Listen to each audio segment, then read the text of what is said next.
বলেছেন যে জিনের মাধ্যমে ওই প্রতারকরা তার কোনো ক্ষতি করতে পারবে কিনা, এবং তিনি আরো বলেছেন যদি আমি আমার লোকজন দিয়ে ওই প্রতারকদের সাহায্য করে আমার টাকা আদায় করি বা ওদের প্রতারণা ব্যবসা বন্ধ করে দেই, তাহলে এটা ইসলামের দৃষ্টিতে জায়েজ হবে কিনা, আর বাংলাদেশের আলেমগণ এইসব লোকদের ব্যাপারে কি করণীয়? বাংলাদেশের আলেমগণের তো কথা কথা তারা বলতে পারেন। আর দ্বিতীয়ত, আপনি তাদের ব্যবসা বন্ধ করে দিবেন লোকজন দিয়ে অন্যায় ভাবে, সেটাও ঠিক না। এটা আপনি আইনসঙ্গত পদ্ধতিতে অগ্রসর হন, আইনের মাধ্যমে করুন। আর দ্বিতীয়ত, আপনার কোনো ক্ষতি তারা জিন দিয়ে করতে পারবে বলে যে হুমকি দিচ্ছে, সেটি সম্ভব না, সেটি করতে পারবে না। কারণ হচ্ছে আপনি আল্লাহর উপরে তাওয়াক্কুল করবেন। কারোর প্রতি যদি সত্যি জিনের কোনো আসর ইত্যাদি হয়, কখনো সূরা জিন কোরআন মাজিদে আছে, এটা পড়লে উপকার হয়।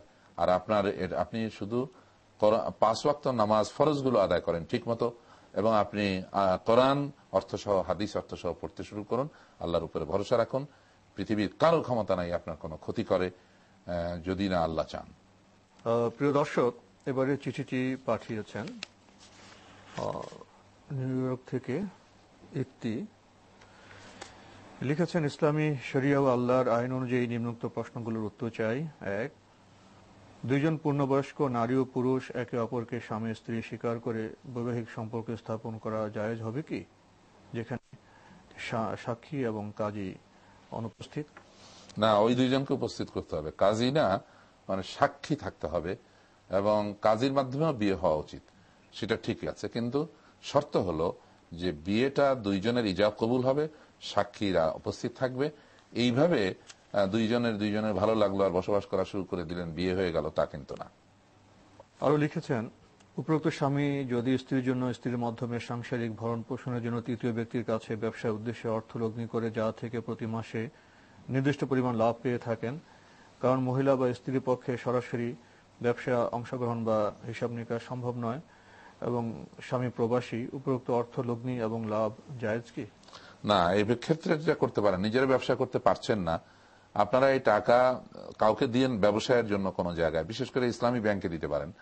তারা ব্যবসা করে যে লাভ হবে, সেখানে চুক্তি অনুযায়ী ভাগ আপনি পাবেন, তারা 1 ভাগ পাবে, আপনি 1 ভাগ পাবেন।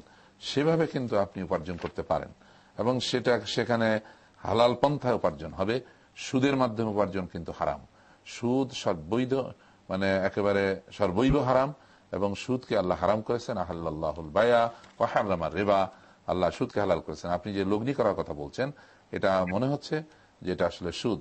আপনি কাউকে টাকা ব্যবসার জন্য দিতেও পারেন, যদি বিশ্বস্ত লোক হয়, তার সঙ্গে চুক্তি থাকবে যে আপনার টাকা আর তার শ্রম, এই দুইয়ের মাধ্যমে ব্যবসা হবে, প্রফিট যা হবে বা লস যা হবে, তারা আপনারা দুইজন চুক্তি মোতাবেক ভাগ করে নেবেন। সে আপনার যদি বলা থাকে যে অর্ধেক লাভ আমি নেব, অর্ধেক আপনি নেবেন, টাকাওয়ালা অর্ধেক, শ্রমওয়ালা অর্ধেক পাবে, এইভাবে যদি বলে নেন এবং সেইভাবে যদি ব্যবসা করেন, আর সেই ব্যবসায় যে লাভ হয় তা দুইজনে ভাগ করে নিতে পারেন।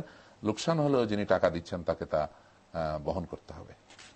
আপনি আরো লিখেছেন, একই ব্যক্তি বর্তমান স্ত্রীর অনুমতি নিয়ে দ্বিতীয় বিবাহ করতে হলে কনেকে প্রথম স্ত্রীর অবস্থান সম্পর্কে জানাতে হবে কি?